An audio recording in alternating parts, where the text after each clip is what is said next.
Hello, everybody, and welcome back to a thrilling episode of Drift Happens, a Starfinder podcast. As always, I am one of your hosts, Joey, and joined by Arthur. Arthur, how you doing today? Doing pretty good. Had a pretty nice weekend. Got in a decently long game of some Warhammer with the boys. Got my ass stomped pretty bad, but you know what? It was fun. And I think, the only person there who had all the models painted up. So, you know, that feels good. Yeah, you're winning in what matters in Warhammer, and it's not about playing the game. Style points. It's about painting miniatures. And gluing them together. And gluing Excessively them together. Complicated adult Lego. No, it was good. And then I've been binging the Night of the Seven Kingdoms show on HBO. It's the one of those Game of Thrones like spin-off things. Yeah, I just watched that whole thing last week. Very good. Yeah, I like honestly, other than like the established work of like knowing who houses were, be like, oh, these are Targaryens or these are Baratheons, like, it didn't need to be a Game of Thrones show. Like, it could have just been a medieval show. Yeah, and I thought it was a really great show. I think it's funny how it spawned a war with the Breaking Bad fandom, and now they're both like... Are they downvoting each other? Or Yeah. The episode rating. God, it's so fucking childish when people do that. Yeah, because Who Breaking cares? Bad had like the only 10 out of 10 episode yeah. ever. And then I think like the 5th episode where the stuff really goes down in A Night of the Seven Kingdoms, I think that also got a 10 out of 10. But then Game of Thrones people were like, the Breaking Bad people were like, no, we can't have that. Only Breaking Bad can have the only 10 out of 10. And so all the Knights of the Seven Kingdoms people are like, well, fuck that 10 out of 10. If we can't have it, then you can't have it either. Then no one can. It's so irritating. Yeah, and like they're both great shows, and they're completely different. Like, it's okay to have two good things, people. Yeah, You can't. there doesn't only have to be one. Yeah, they are not at the detriment of the other. Fucking Breaking Bad stopped releasing in 2013. It's an old ass show. Like, It's literally a previous generation. Like, yeah, like younger listeners would be like, "Oh, what's Breaking Bad?" Where it was like a phenomena when we were growing up and in college and stuff. So it's okay to both be good. Like, it's okay.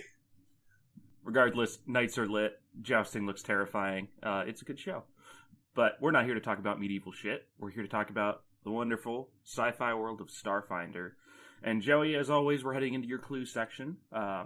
We've kind of been alternating every other week. So once again, we are back onto a playable ancestry. So that's the kind of ball field we're going to be playing in. And then I've got your clue when you're ready.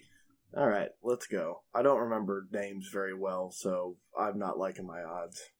Oh, we'll see.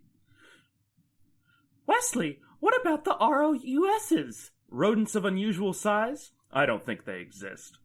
Ah, I know this one. Great Princess Bride reference, and we are going to be talking about the Ysoki, who in themselves are ROUSs.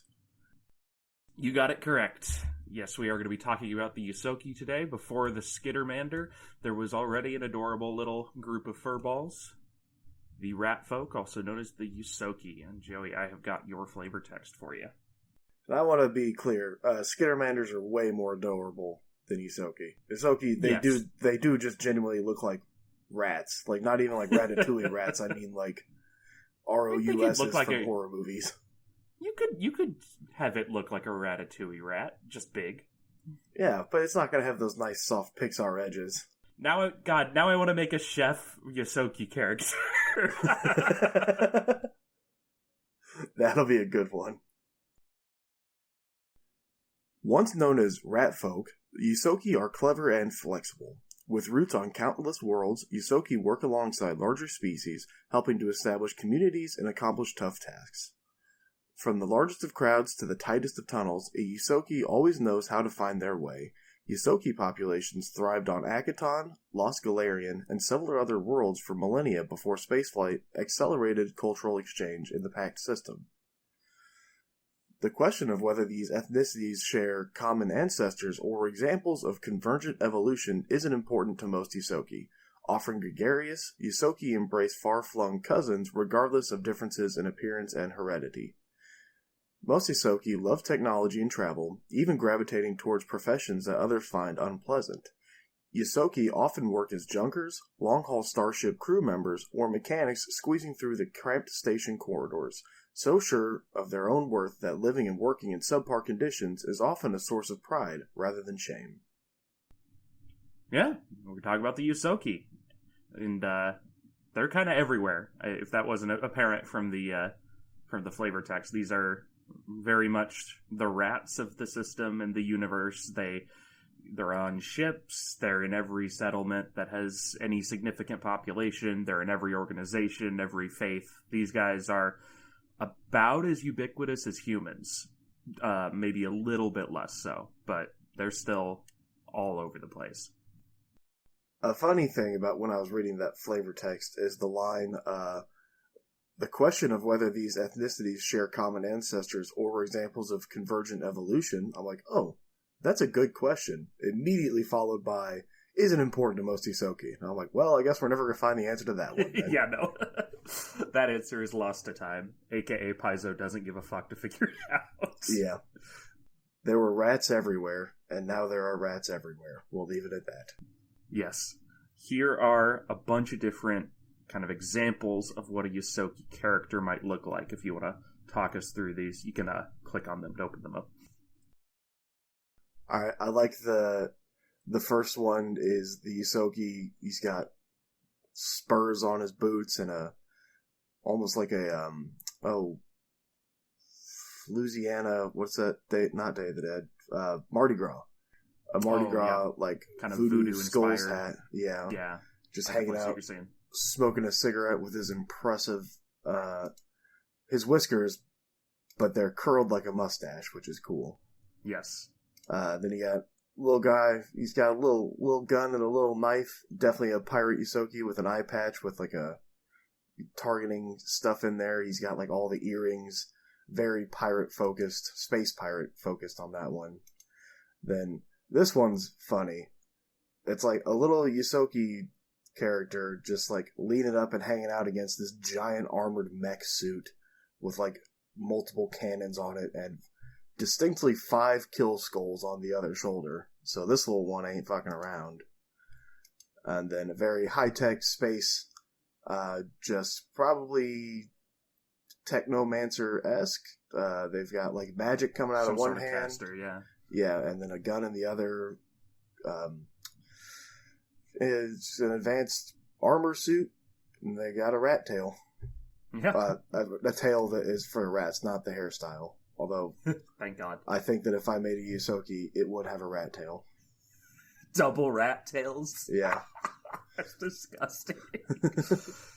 Yeah, these guys are, pretty much just humanoid rats. They stand 3 to 4 feet tall, and they can kind of look more mouse-like, or they could kind of look more rat-like, kind of depending on how you want them to present. They have, the fur, the whiskers, rodent-like eyes, and hairless tails, and you can do whatever coloration of the fur you want. I mean, a lot of rats are, stereotypical brown, like we talked about that guy with the cool hat who's smoking a J there, but then that pirate, he's got that white fur, kind of like lab rat type, and then the one by the mech is like a cool little tuft on her head. So, you could really play around with how you want your guy to look. Yeah, if you, well, no, not gonna say that. Leave that one out. That'll get us in trouble. It was a furry joke. Absolutely not. No furries. Now it's going back in. Some Ysoki have prehensile tails, which allows them to grasp things and also better maintain control in zero-gravity environments. So, if you're a junker on a spaceship and you're in kind of a low-gravity situation, you can just kind of tether yourself with your tail and have your hands free, which is nice. And most Ysoki have strong grooming habits, and even working in grimy conditions, they have strong instincts to clean up their appearance. Ysokis are known to wear makeup and other cosmetics, and express their personalities through personal fashion, with sometimes clashing or jumbled combinations of colors and styles. It is cool that they keep themselves clean. I don't know how they groom. I'm sure they just like take the showers. rat thing. The rats just do like the little kind of this thing and like wipe up their faces. True. Yeah, they just use their paws and rub their faces and stuff like that. Yeah. I'm sure they take showers too. It is the modern era. Yeah, it is the space future, so they surely have space showers. They're designed for furry creatures, of which there are several. God, but the clogs. The fucking hair in the drain. Ugh. Rat fur. Maybe they've gotten around that because they just jettison all the used stuff straight into space from wherever they are. Yeah. I do like the part where kind of their personal fashion is just kind of like whatever they find cool. So I kind of reminds me of like Macklemore and Thrift Shop, where they're just like finding random shit that they're vibing with. And they're like, yeah, this is my fur coat. Yeah, this fur coat, it wasn't a Ysoki, I can wear it. And then most Ysoki have a pretty strong affinity for technology, and this sometimes appears in their outward appearance because many are likely to experiment with cybernetic augmentations. Yosokis value being prepared and rarely leave home without some tools and supplies, and they might put those in a shoulder bag or a backpack, but some even store them in a cheek pouch. They have, kind of think of like squirrels or chipmunks, really elastic cheeks. Sometimes they just carry stuff they want in their mouths. You can always stash an extra weapon up in a cheek pouch, just in case. Oh, we're going to get into that. We're going to get into that. There are some heritage feats, which are very cheek pouch central. Okay, that'll be fun. But yeah, kind of talk about their society and culture a little bit.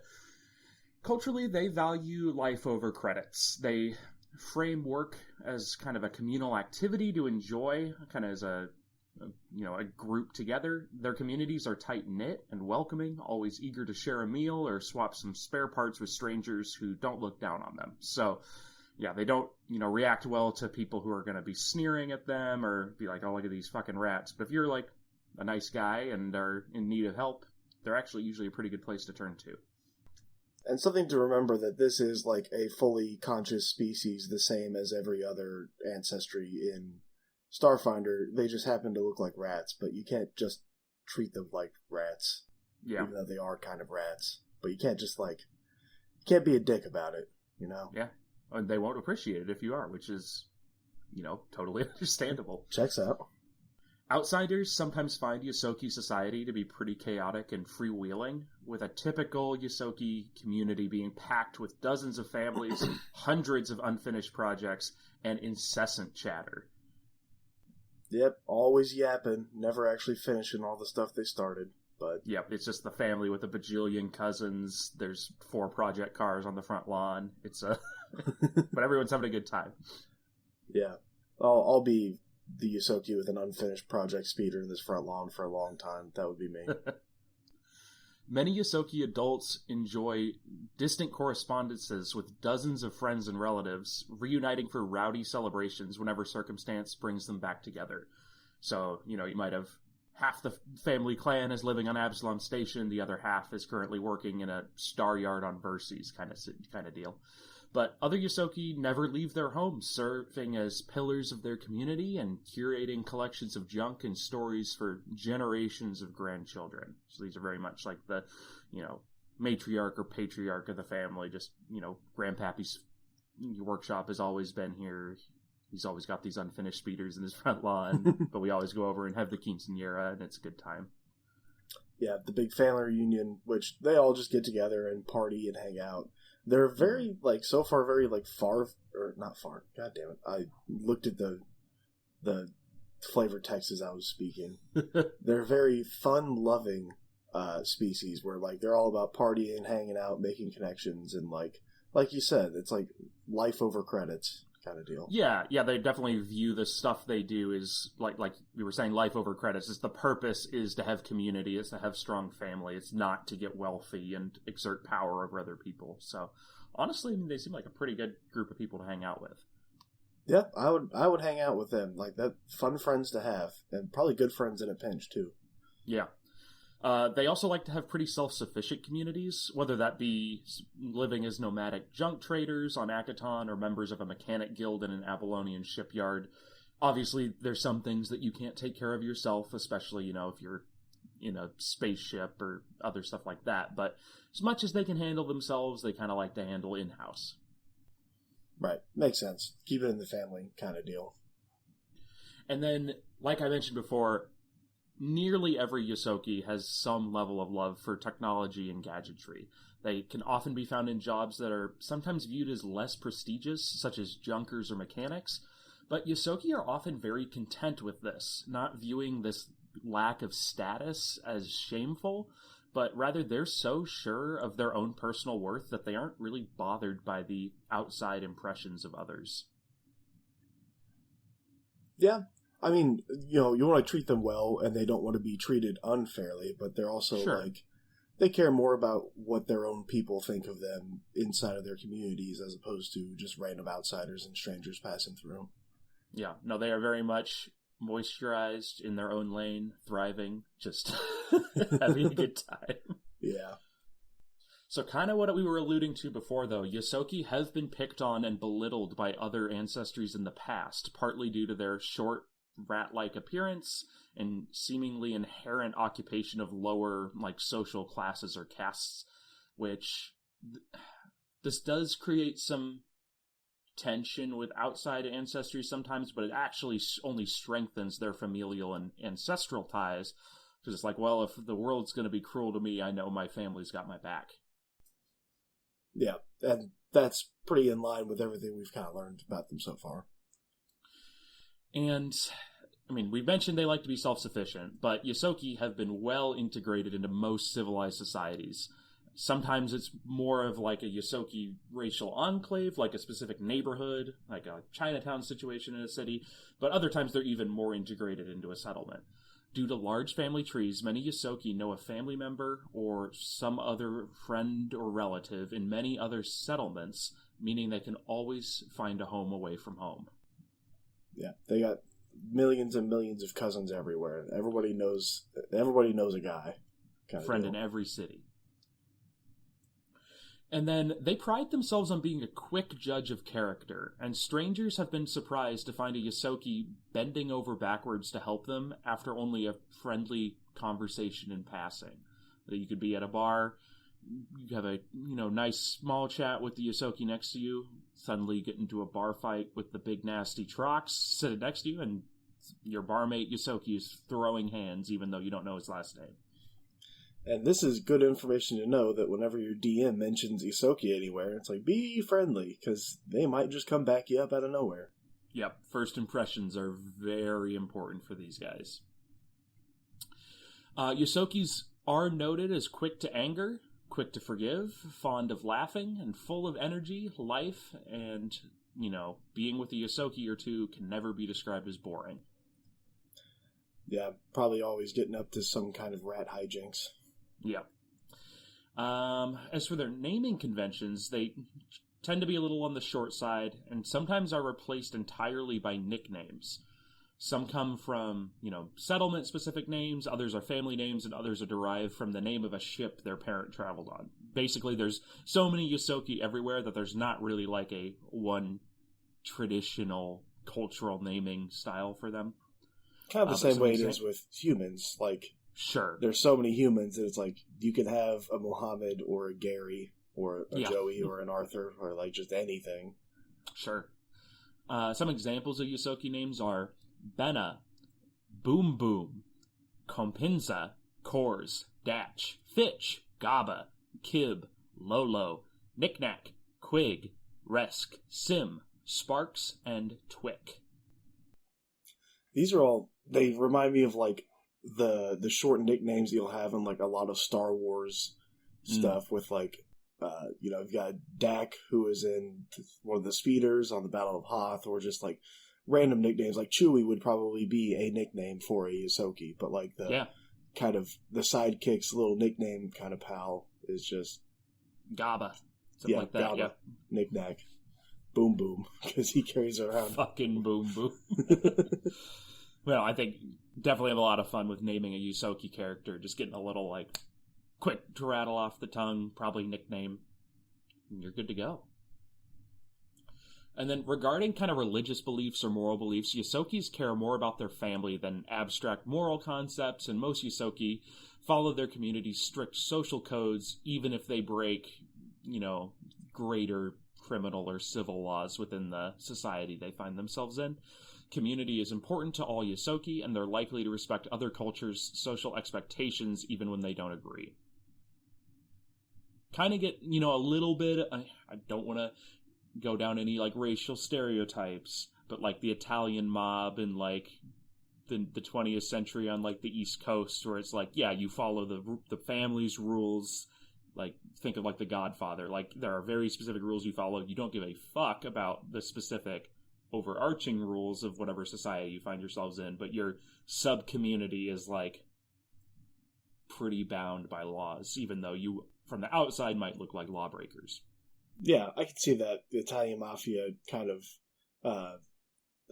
parallel, where it's we do well for each other, and we do everything for each other, and the outside just doesn't matter. Yeah. But on the other side of that, though, they are likely to respect kind of the other social expectations of cultures, so they aren't... I don't think they're going to be outwardly antisocial, or, they're not going to be doing a bunch of violent crime as, a status quo. They just simply care more about their own community than they care about kind of the greater whole, in most cases. Okay. But there are some religious deities that do matter to the Ysoki, and a very important one is Lao Shu Po, also known as Grandmother Rat. She is the goddess of assassins, rats, thieves, and spies. Well, I know we were talking about the Ysoki not being looked down on just because they're rat people, but they really got lumped in with some not so savory characters in that one. Yeah. Yeah, no, it's definitely a more shadowy deity, and we'll talk about her in the future, but kind of an interesting one to tie yourself to. Yeah, I don't know if they did it voluntarily or if that's just how it kind of worked out, but those... Yeah, it's you have three bad things, and then, just an ancestry of people who love community and hanging out. Yeah. And then also murderers, thieves, and assassins. Damn. Oof. And then if you're making a Ysoki character, some popular edicts you might want to consider are maintaining good personal hygiene, put your community's needs above your own, stay in touch with friends, take care of your family. I would love making a character and then just trying to get inspiration points or hero points or whatever, and being after every combat, it's I go wash my hands. All the blood was sticky and icky. I want to get it off. I dive into the public fountain just start bathing in front of everyone. And then if you want to have some Ysoki-centered anathema, a good one that Paizo mentioned is throw away something that might be useful later. Don't do that if you're a Ysoki. Well, the good news is I never throw anything away in my campaigns. Usually because I'll have in my inventory sheet be what the hell is that thing? I don't remember getting this weird orb, but I'm not going to get rid of it. I mean, I don't know if it was important to the plot back then or if it will be important moving forward, but I've got it, and it's mine. Yeah, it's not taking up too much weight. Getting into the actual numbers of a Ysoki character, your starting health is going to be 6, plus your class amount, plus your constitution modifier, and you're going to get ability boosts to dexterity and intelligence and one free skill of your choice, but you're going to get an ability flaw to your strength. Okay, so, I mean, they are small rodent creatures. I can see that strength wouldn't be their strong suit, if you will. Yeah, I will. And then generally they're going to speak Common, Akatonian, and Ysoki, and additional languages equal to your intelligence modifier. So you start off with 3 languages, which is pretty cool.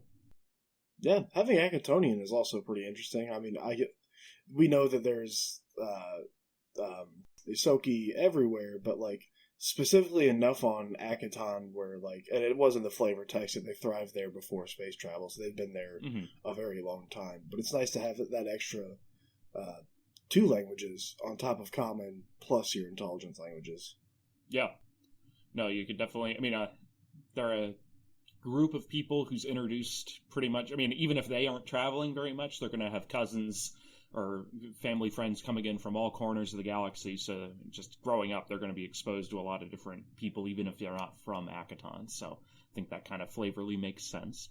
A Ysoki is going to have a speed of 25, which is standard, and a size of small. This is our first small ancestry, so kind of what that means is you're still going to take up 1 square.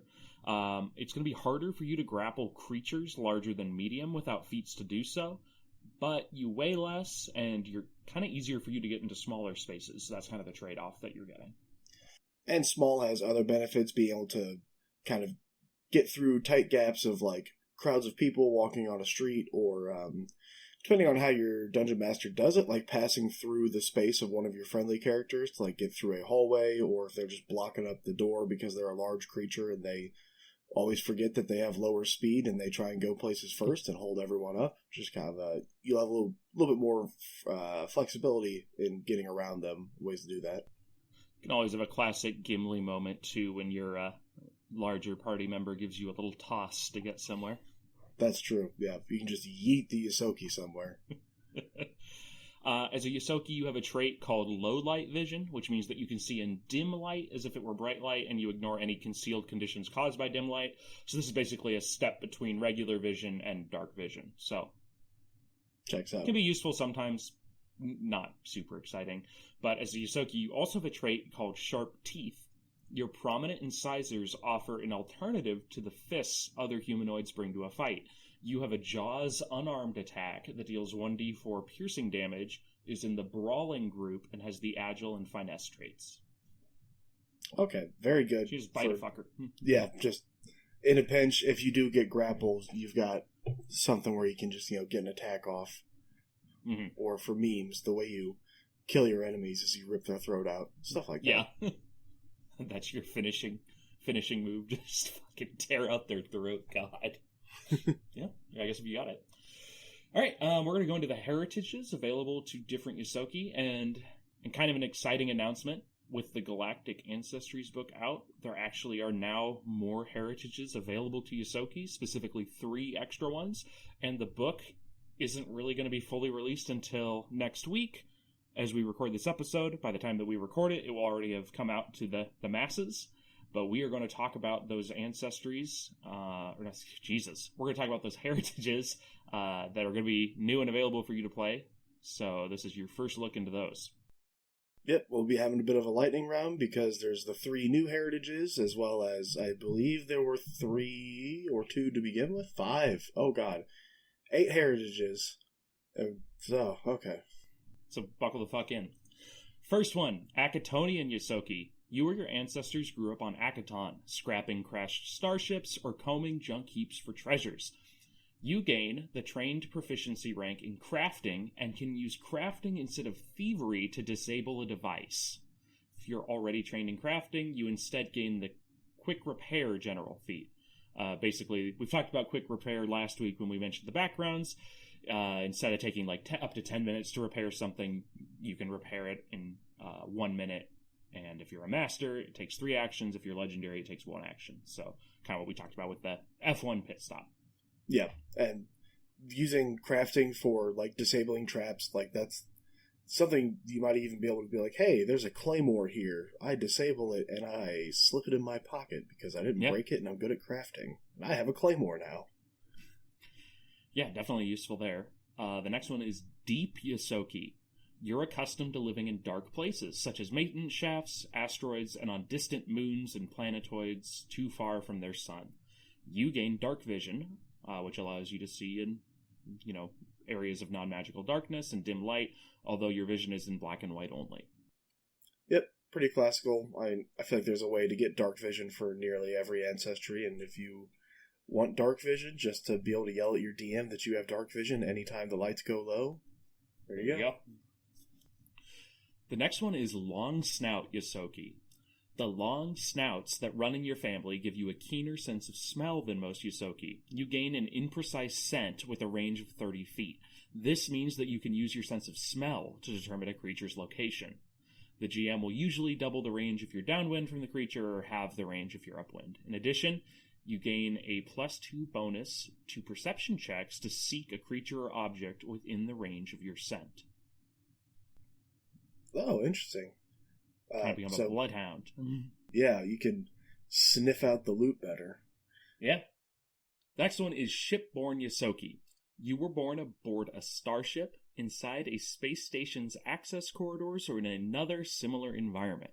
You gain the trained proficiency rank in piloting. If you would automatically become trained in piloting, you become trained in another skill of your choice. If you get a success on a piloting check to navigate or plot a course, you instead get a critical success.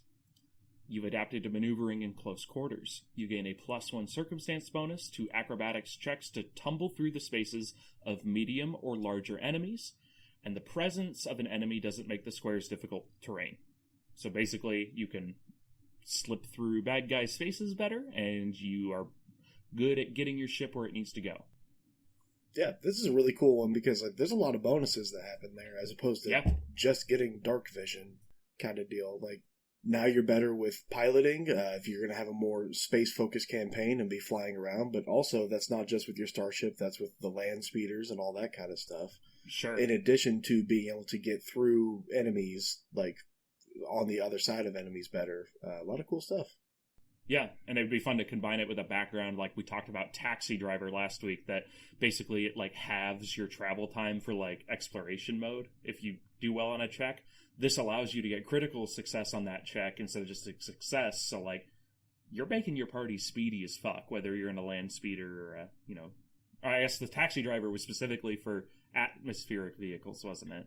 Yeah, but having atmosphere and outside atmosphere, sure, getting a lot of critical successes, that'll be pretty good. Yeah. The last heritage from the original launch is going to be Tunnel Ysoki. Your incredibly small bones allow you to easily compress your body and squeeze through gaps, whether it's the space between walls to reach a severed data cable or the ductwork of a space station. You gain the quick squeeze feat even if you aren't trained in acrobatics. Tight spaces not tight enough to require the squeeze action aren't difficult terrain for you. So basically the quick squeeze feat, you squeeze 5 feet per round, 10 on a critical success. If you're legendary in acrobatics, you squeeze at full speed. For reference, normal squeezing requires 1 minute to squeeze 10 feet on a critical success. So instead of, 10 rounds to go 10 feet, you do it in 2 rounds. Yeah, unless you get a critical success. But yeah, can be very good. You can also, anytime you enter a combat, you're I search for air vents to climb into and just start squirreling around up above them to drop down behind them or wreak havoc. Come John McClane in every combat. All right, and I mentioned we had brand new heritages to discuss. We've got 3. First one is going to be the Fierce Ysoki. You're a Fierce Ysoki built differently from others with a bulkier body and sharp teeth. You gain an attribute boost to strength instead of dexterity, and an attribute flaw to dexterity instead of strength. So basically, normal Ysoki, you're going to have that good dexterity, bad strength, you're swapping those, and you're going to gain 8 hit points from your ancestry instead of 6. Your Jaws unarmed attacks deal 1d8 piercing damage instead of 1d4. They're still in the brawling group, but they have the grapple and unarmed traits instead. So basically, you can bite someone and hold them down. You turn into a police canine. Yeah, that is actually sick as fuck for a heritage to be able to just kind of flip the class around, or the ancestry. Yeah. Ancestry around into something now you can make a soldier build with this who just flings himself onto enemies, latches on with his teeth, and then starts stabbing them. Yeah. Speaking of, would I be able to bite, grapple, deal damage with that, and then also attack them with knives that I'm holding? How does that work? I think technically using the jaws would be like using a set of hands, so you could certainly bite them, use an action to switch your hands, and start shanking, with your next action. But you're grappling them. Gotcha. Could be cool. Yeah, definitely. Next heritage is going to be the Listener Ysoki. Your time near an iridium spire. Let's pause. An iridium spire is a towering radioactive spire believed to be watchtowers for the Ysoki revered goddess Lao Shupo, her hideout in the Netherworld. So these are basically sketchy monuments associated with her religion. But your time near these spires opened your mind to the Netherworld and tinged your fur silver, purple, or another unusual shade. you become trained in occultism. If you would automatically become trained in occultism, you become trained in a different skill of your choice. You gain the Listen action, which is a once per day, one chunk action, where you open your mind to the shadowy secrets of the netherworld. Recall knowledge on any topic using occultism instead of the typical skill. If you roll a success, you get a critical success instead. If you roll a failure, you get a critical failure instead. So it's a bit of a flip a coin to learn something by opening your mind to the void. But well, yeah, it's literally flip like a coin. If you have no knowledge of like engineering or something, you just open your mind to the void using your occultism powers to learn some fucking math. And either it goes really well or it goes really bad. Cthulhu, teach me how to fix this gun. And he's either like, yes, you will fix it even better than before, or I will switch the barrel around and it's pointing the other direction and you don't know it. Bit of a backblast. I think flavor-wise, very fun. Yeah, and it can be really cool with, getting to choose all kinds of unique colors. Like, you could have, like, a mottled green and silver, slightly iridescent, like, Ysoki, just because you got freaking radiation to the hell out of you growing up. Deity radiation. Just weird shit going on. But definitely, flavor-wise, very fun. Alright, the last heritage that we have is the test subject Ysoki. You were a test subject, having survived extensive experiments on your body that have fundamentally altered your physiology. Choose one of the following. Extra limbs. You now have forearms, with the standard rules that go along with that. Psychic augmentation. You have a cranial transmitter, granting you limited telepathy within 30 feet. Cybernetic augmentation. You're biologically infused with a computer hookup.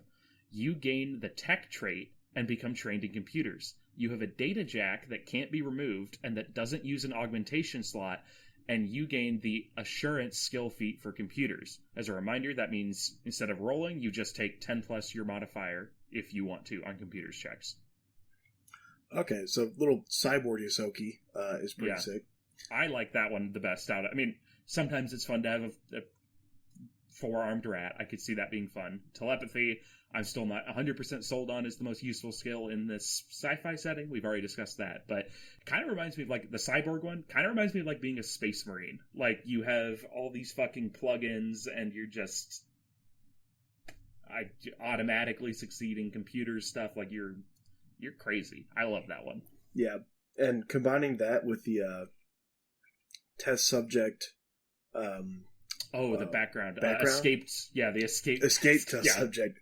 That would be thematically very fun. Yeah, and you could be a very cool sci-fi robot cyborg rat, like, wreaking havoc. Yeah, that'd be very fun. All right, now we're going to talk about different ancestry feats available to Ysoki. As a reminder, you get an ancestry feat at the first level and every 4 levels after. Some of these that we're going to talk about are the original ones that were available, and then I've actually thrown in at least 1 or 2 from the new book. So we're going to kind of get a wide smorgasbord of options today. First one is a first level feat called Cheek Pouches. Your cheeks are stretchy, and you can store up to 4 items of light bulk or less in these cheek pouches. None of these items can have a dimension longer than 1 foot. As long as you have at least 1 item in your cheek pouches, your speech is noticeably difficult to understand. Placing an item in your cheek pouch or retrieving one is a single interact action. You can empty your mouth with a single action, causing everything you had stored in your cheek pouches to fall to the ground in your square. There are later level heritage feats kind of allowed for Ysokis that can allow you to fit more stuff in your mouth or move stuff in and out of your cheeks even quicker. I would just, like, if I had that feat, I would just, like, be stuffing grenades into my cheek pouches and just, like, vomit up grenades and start kicking them at people in a combat. Do you remember the Penguins of Madagascar? Yes. Kowalski. No, it's or Rico. Not Kowalski, Rico, yeah. On our first level one is Grandmother's Lore. You follow the teachings of Lao Shu Po and aren't afraid to lie, cheat, or steal to get what you desire. Thanks to your extra devotion, you gained the trained proficiency rank in deception and thievery. If you would automatically become trained in those skills, you become trained in a skill of your choice. You gain the additional lore general feat for Lao Shu Po lore. So, get training in a couple extra skills, and you know more about a specific religion, which can sometimes be a bit situational, but possibly useful. Yeah, definitely going into the more sneakish rogue kind of path there, but definitely could be useful, yeah. Then our first level one is Tinkering Fingers. You grew up learning to tinker with devices, repair objects, and take things apart. You're trained in crafting. If you were trained in crafting from another source, you instead become trained in a skill of your choice. You can repair an item without using a repair toolkit, without taking any -2 circumstance penalty, improvising tools from whatever you have at hand. You gain a +1 bonus to crafting checks to repair an item when you do have a repair toolkit. I like this is the MacGyver heritage. Yep. Where if you do actually have tools, it's like you can use whatever you have to hand, but my God, you give him the right tools and he can do wonders. All right, an example of a 5th level feat is going to be one called I'm No Rat. As a prerequisite, you have to be trained in deception. You can tell especially convincing lies when it comes to protecting others. When you lie to an authority figure to protect someone else, you can roll twice and use the better result. If your lie is found out, you can't use this effect on that same authority figure again until you've regained their trust some way. Okay. And, as I've mentioned, our party always ends up lying to police and guards whenever we go anywhere. So, having the guy that's just like, you can just shove him for and be like, tell him what we were doing. And technically, I think, at least as a game master, I could usually spin it for be like, you tell convincing lies when it comes to protecting others. If you believe that you're protecting your party, I would say it counts. Yeah, like, if the difference is going to jail or not going to jail, I'm protecting my party. An example of a 9th level one would be Overcrowd. You can pack into tight spaces with other small creatures. As long as you're small, you can end your movement in the same square as a small ally. Only 2 creatures total can share the same space when using this ability or a similar one. So, say, for example, you have a Ysoki and a Skittermander in the same group. If you take this, you guys, if you're in a really space-limited environment, you guys can end in the same square. Yeah, which should be really cool, because that means that you can both be in the same square for, like, melee combat against an enemy if you already have, back-to-back, and you've already got your other teammates there. You're not just, like, sitting on the outside waiting until somebody moves. He's like, no, I'll just join my little Skittermander guy. We're going to fuck this guy up. True, if you've got him cornered or something and there's only so many spaces to be filled. Yeah. All right. You're going to love this one so much. At 13th level, you get a feat called Explosive Surprise. As a prerequisite, you have to have cheek pouches. You've mastered the infamous Ysoki martial art of spitting a live grenade from your mouth. It takes 10 minutes to safely prepare a grenade and store it in your cheek pouch. As a single action, you can draw and throw the specially prepared grenade only using your mouth. You don't need a free hand to do so. I am so glad that they put this in there, because I would just, every time we do a long rest, I'm like, I'm using all 4 cheek pouches for grenades, and I'm getting them ready. Just putting the pin around a tooth, ready to spit. Fucking ridiculous. I love it. And it's like, anytime your party asks you something, it's like, whoa, I don't think I can. And they just start fucking vomiting artillery. It's a very silly one, but I love it. I love how they refer to it as a Ysoki martial art. The ancient martial art of spit grenade at people. Dodge this, motherfucker. Parry this, you casual. Alright, and an example of a 17th level feat would be Slip from Sight. It's a free action that you can use once per hour, which is triggered by successfully using a stealth or hide or sneak check against your foes, and you would become undetected. Using clever technology, magical talent, a divine blessing, or uncanny luck, you slip from sight completely, becoming invisible for 1 minute or until you take a hostile action, whichever comes first. That's pretty sick. Or you are literally invisible. Yeah. Like they're looking right at you. You just like, it's like in Skyrim. You crouch and they just immediately lose sight of you. It's like, where'd he go? Yeah.